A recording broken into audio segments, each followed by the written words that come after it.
नमस्कार, स्वागत है आप सभी का हमारे डिजिटल प्लेटफॉर्म पर। मैं हूं आपके साथ सुजाता और आज बात शी जिनपिंग के चीन की।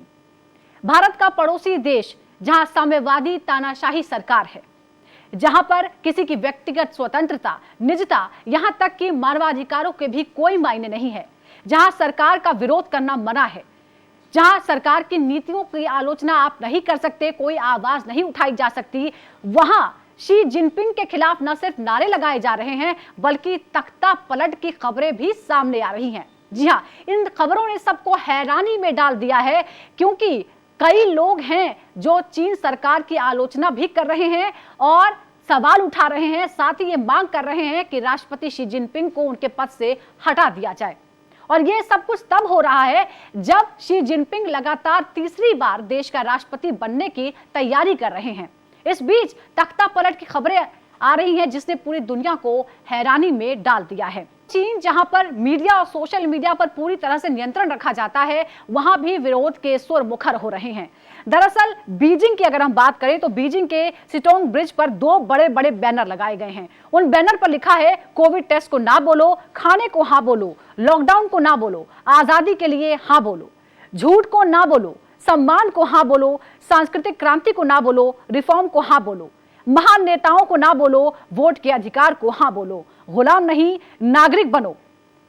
और ये सब कुछ वहां हो रहा है, उस चीन में हो रहा है जहां इन सब की सख्त मनाही है। यानी जो सरकार आपको कहेगी, जो कम्युनिस्ट पार्टी आपको कहेगी, आपको उसका हर हाल में पालन करना होगा। इससे इतर आप कुछ भी नहीं कर सकते।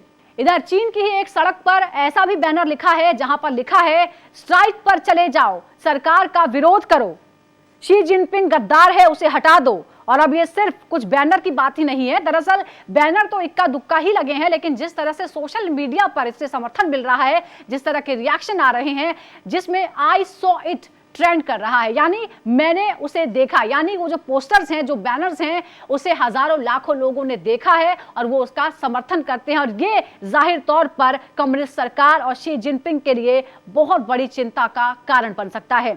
आपको यह भी बता दें कि 16 अक्टूबर को कम्युनिस्ट पार्टी ऑफ चाइना चुनाव करने वाली है। वो पहले से ही तय है कि शी जिनपिंग को ही वो अपना नेता चुनेगी और जो कम्युनिस्ट पार्टी का नेता होता है वही राष्ट्रपति बनता है चीन का। और राष्ट्रपति शी जिनपिंग अपने कार्यकाल के दौरान ऐसे प्रावधान कर चुके हैं ताकि वो अपने जीवन भर राष्ट्रपति के पद पर बने रह सकते हैं। तो एक दिन बाद ही वो तीसरी बार राष्ट्रपति बनने वाले हैं, ऐसी उम्मीद वो करते हैं और इससे वो इतिहास रच देंगे, क्योंकि ऐसा करने वाले वो पहले शख्स बनेंगे। हालांकि जिस तरह का संकट पैदा हो गया है उससे कई तरह के सवाल खड़े हो गए हैं।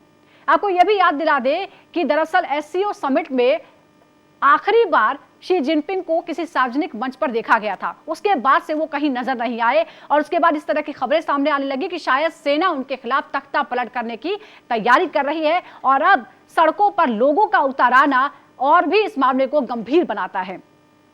तो अब चाहे कम्युनिस्ट पार्टी ऑफ चाइना एक बार फिर शी जिनपिंग को राष्ट्रपति पद का उम्मीदवार बना दे और फिर से वो राष्ट्रपति बन जाएं, लेकिन जिस तरह की सुबुगाहट और जिस तरह का विरोध इस वक्त चीन की सड़कों पर देखने को मिल रहा है, उससे ऐसा लगता है कि विरोध के सुर मुखर हो रहे हैं और हमेशा हालात एक जैसे नहीं होते और तानाशाह की जिंदगी बहुत लंबी नहीं होती है। ये शी जिनपिंग को भी जल्दी ही समझ आने वाला है। हमारे साथ जुड़ने के लिए शुक्रिया। इसी तरह की तमाम खबरों पर अपडेट लेने के लिए जुड़ते रहिए हमारे साथ। फिलहाल नमस्कार।